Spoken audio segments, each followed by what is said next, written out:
So I just built like my main melody here. We're using this pluck. It's called Dimension, and it's in the Shinju Serum Bank, Volume 4. So this is the chord progression. It goes 1, 6, and that is the third, but it's just like drop down. So it's pretty simple like that. And then I've just got the notes over the top.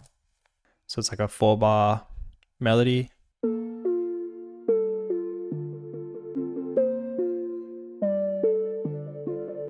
So already it sounds great. The sound design of the pluck is just incredible.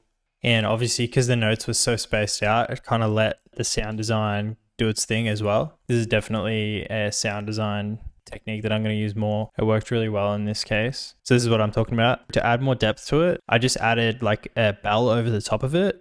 Just something with like a quick attack. So it's just bell 3 in Xenology.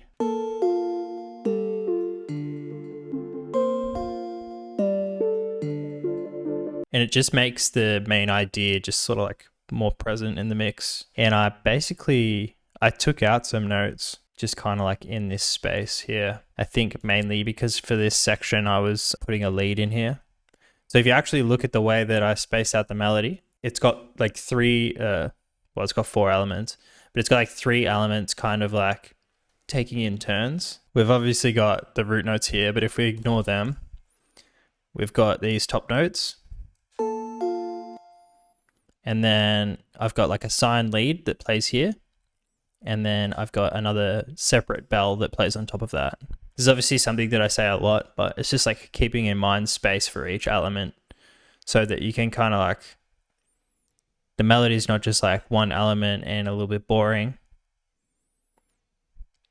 but it's also not just like multiple elements over the top of each other and like it gets too cluttered that way, you know? It's just like keeping space for each element.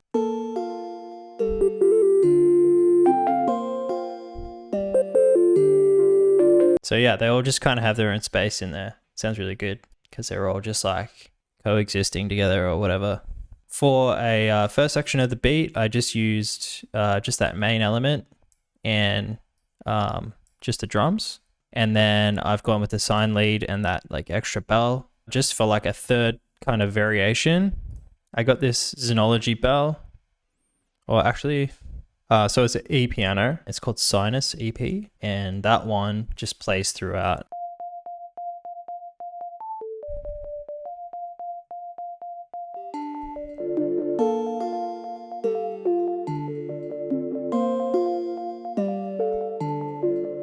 The drums are really simple.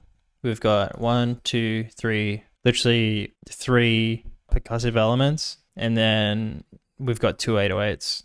There's not much here, but keeping it simple is just the key, I guess. So I'll play the percussive elements. I'm going to change this one to white so we can see it. So this is the percussive elements. So green is the hi-hat, then we've got pink, which is the clap, and then white is just like it's just a percussion. I think it's a second hi-hat, but kind of sounds like a snare or something.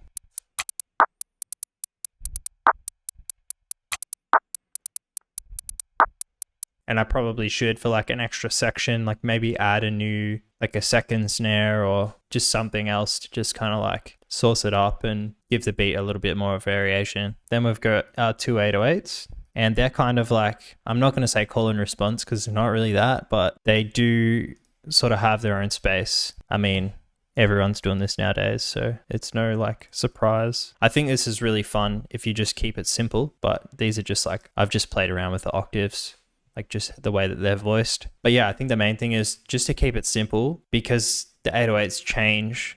That's where like the complexity kind of comes in. But yeah, it's really fun. I have like so much fun making beats like this and just switching out 808s, like, and just auditioning them all. Yeah, just like listening to the different tones that they have. It's super fun. So this is what I end up with.